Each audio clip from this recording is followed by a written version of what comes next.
Alright, well, last week I had almost no info, and this week I am absolutely inundated with knowledge. Because now we get to talk about the American answer to the jackal, the coyote. Also known as the coyote, the prairie wolf, the bush wolf, and the Canis latris in nerd speak. So, off the rip, I don't have time to go into the evolutionary history, so long story short, dogs first evolved in North America after becoming masters of survival there.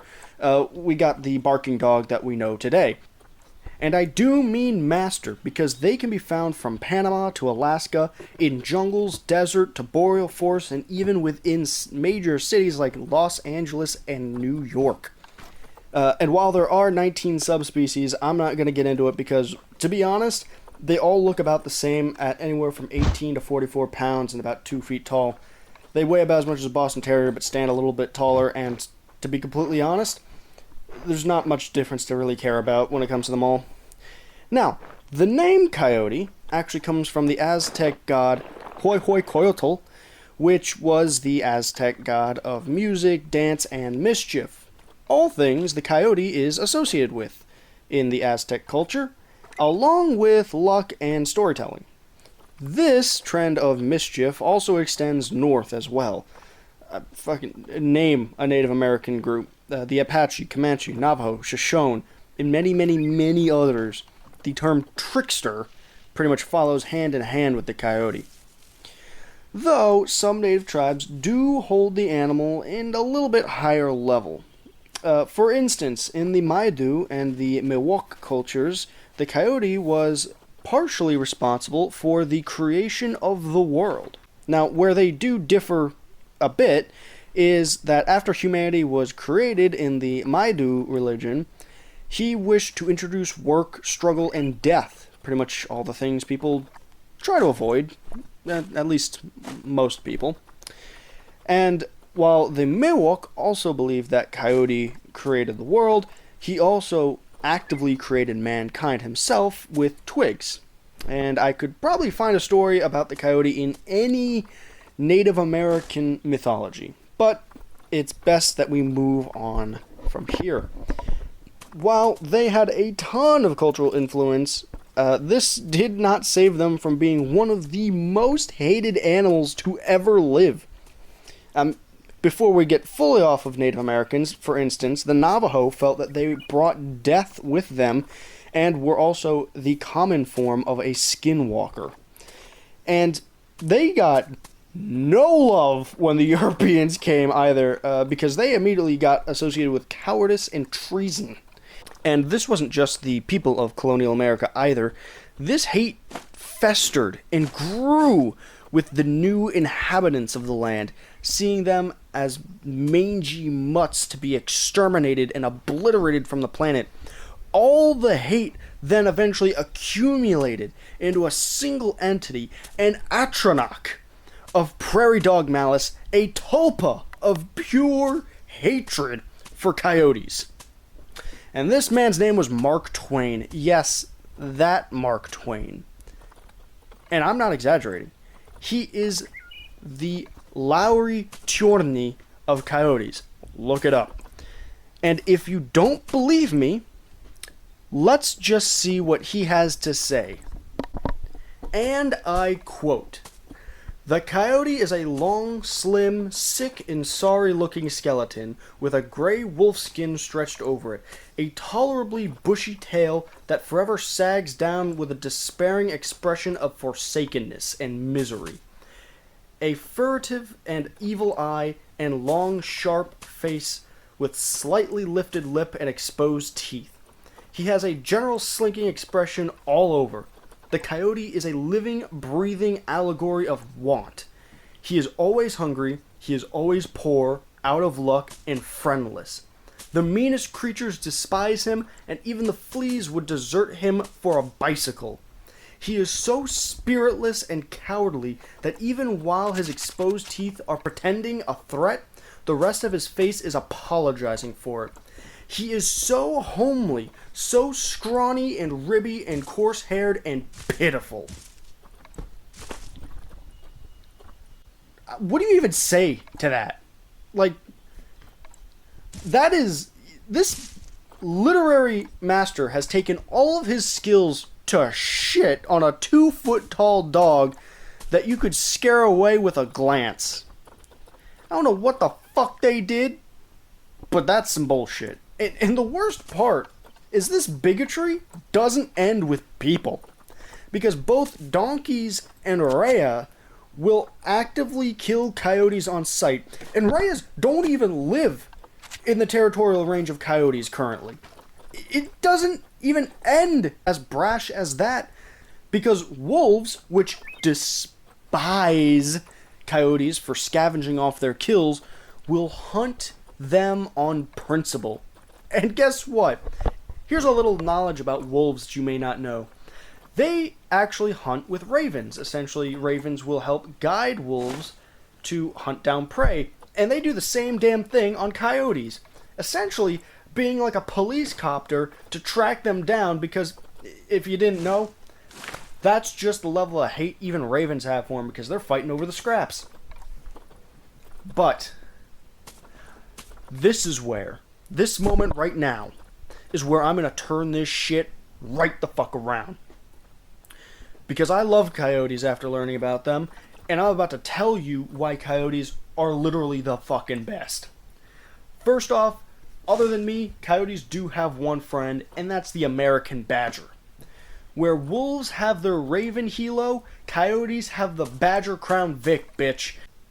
While hunting groundhogs, prairie dogs, or other ground-based squirrels, they are the deadliest duo known to this planet. The coyote can easily outrun any land rodent, and if it makes it to its burrow, the badger will dig its ass out. And badgers can dig faster than any living creature on this planet, including a man with a shovel. But love between species is not where we end the story, because there's one awesome, amazing, phenomenal bit of information, and that is the love coyotes have for one another.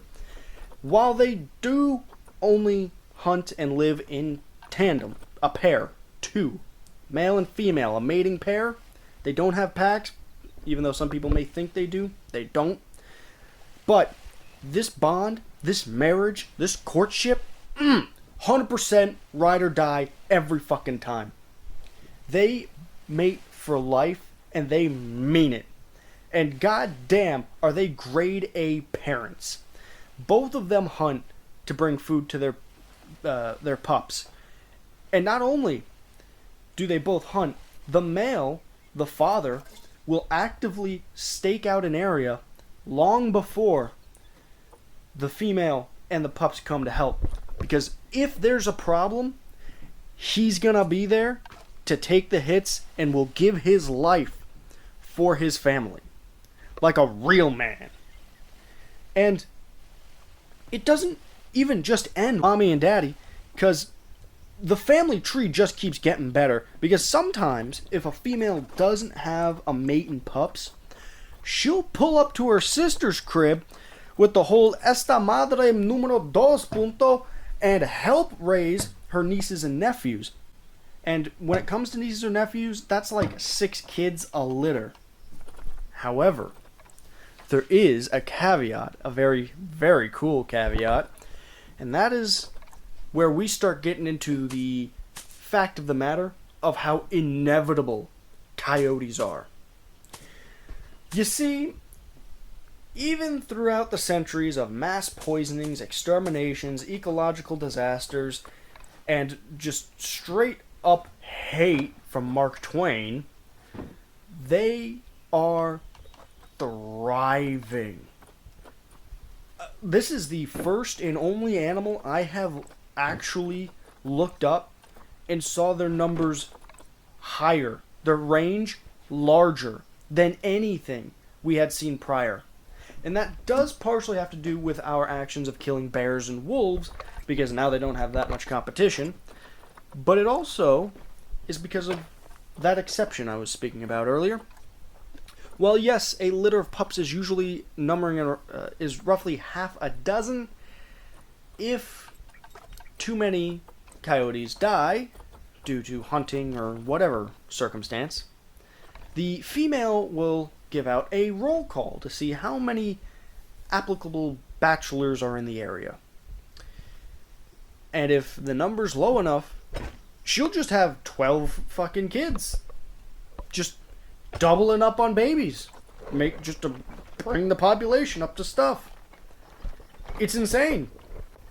And, I mean, there's so much more I could get into. Alright, well, let's just get into a little bit of pop culture, modern culture. The NHL team for Arizona is the Coyotes. They're not important, who cares? Wile E. Coyote from Looney Tunes, we all know he's been getting snuffed by the Roadrunner, which in reality probably would be easy work for a real coyote. But I'm not kidding. They actually based Wile E. Coyote off of Mark Twain's depiction of a goddamn coyote. So this motherfucker just cannot catch a break even after death. Mark Twain shitting on their whole life. I mean, there's so much. There's actually so much information that I could still find that I just didn't dig into because Listen, I've been writing for 2 hours of this script. Not even just the research, just the script. So, let me just say that if you want a part 2, if this video does well enough, I will give you a part 2 happily. I would be all about it. Because coyotes are the shit, man. It's been an absolute blast researching them. And, I mean, I forgot to mention that the exhibit I've been making, that this exhibit itself is like 4 different biomes that are in like a circular formation. You know, desert, grassland, boreal forest, and jungle.